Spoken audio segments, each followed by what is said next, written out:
pang-araw-araw na pamumuhay ni Juan, hindi mawawala ang sari-sari store. Dahil dito nakakabilis ni Juan ng mga tingi ang produkto na kailangan niya sa pang-araw-araw. Madaling hanapin ang mga sari-sari store. Dahil halos dikit-dikit na ang ganitong uri ng negosyo.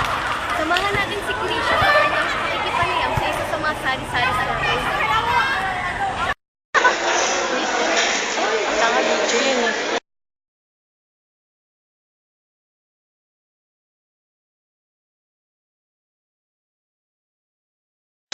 Ilan taon na po kayo nagtitinda sa lugar na ito? Siguro mga 3 taon. Sa 3 taon na pagtitinda niyo po sa lugar na ito, paano po nakatutulong ang sari-sari store sa pamumuhay ninyo at sa iba? Malaki naman ito rin.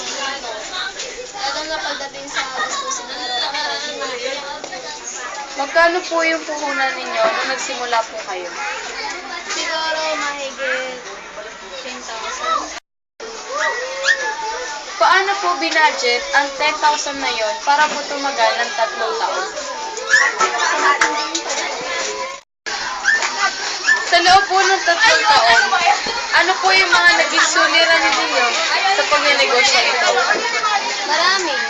May mga nangungutang na magaling magbayad. May nangungutang na mahirap din magbayad. At ang panghuling tanong po, ano po yung maipapayo nyo sa mga taong nagnanais magnegosyo tulad nito? Sipag at syaga na lang para tumagal yung negosyo nila. Para nagiging sila naman. Maraming salamat po sa inyo. Ayon sa datos na nakalap ng aming pangkat, 100% sa 5 sari-sari store ang nagsasabing ang utang ang pangunahing suliranin sa ganitong uri ng negosyo. Suliranin ninyo nung nagsimula kayo hanggang sa ngayon sa ganito uri ng negosyo? Utang.